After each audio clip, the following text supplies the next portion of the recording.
বন্ধু বান্ধৱীসকল মই দীপাংকৰ আৰু আপোনালোক সকলোকে বিহুৰ আকৌ এবাৰ শুভেচ্ছা যাচিলো। এবাৰ আমাৰ ঘৰতনো কি পিঠা যোগাৰ কৰিছিলো তাকে এবাৰ দেখাই দিও বুলো আপোনালোকক, যেহেতু আপোনালোকেও মোৰ পৰিয়ালৰ সদস্য বুলি ভাবো আপোনালোকক।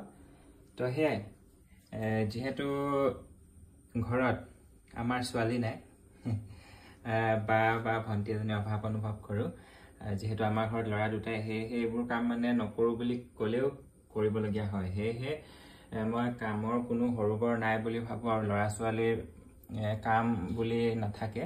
আমি সেইবোৰ নিজেই মানুহে ভাগহে কৰি লওঁ, লৰাই কৰে বা ছোৱালীয়ে কৰে, নহয়নে?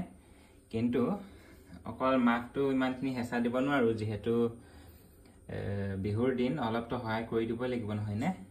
তো এইবোৰ পিঠা পনা মানে বহুত বেছি কষ্ট সোমাই থাকে, মুখত সোৱাদ লাগিলেও কি হ'ব। আৰু বিহুৰ দিনত যেহেতু পিঠা এটা যদি নাথাকে, আলহী আহিব যদি বিস্কুট এখনৰ লগত চাহ দিওঁ, তেতিয়াহ'লে মানে কিহৰ আমি অসমীয়া, নহয়নে? অসমীয়াৰ ঘৰত পিঠা থাকিবই লাগিব বিহুৰ দিনত।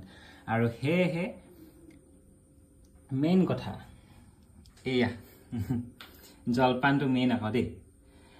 তো কোমল চাউলৰ জলপান, লগতে এয়া দৈ, মিঠা দৈ আৰু গুড়, আৰু এইয়া সান্দহ আৰু মুড়ি, এইকেইটা মেইন বস্তু লাগিবই। আৰু এয়া লাল চাহ, ইয়াৰ লগত লাল চাহ মিলে, গাখীৰ চাহ নিমিলে। আৰু লগতে এয়া ঘিলা পিঠা, এয়া নাৰিকলৰ পিঠা, এয়া মিক্সাৰ চিনি পাইছে, আৰু নৰসিংহ চিৰা ভজা, লগতে বাদাম আছে, এয়া চুজি লাৰু, আৰু এয়া গুড়ৰ পিঠা, এয়া ভেনিলা দি বনাইছিলো যে সেইটো কেক।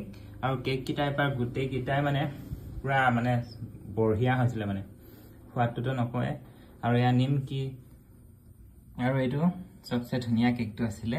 মই অলপ সৰু সৰু কৈ দিছিলো, মানে অলপ চিপচ কৰিছো, কাৰণ চিপচ কৰিবই লাগিব। 3টা কেক যিহেতু বনাইছিলো, আলহীও আহিব। চিপচ হলেও মানে কেকটো শকতকে কাটিছে আকৌ দেই, যথেষ্ট ডাঙৰ কেক।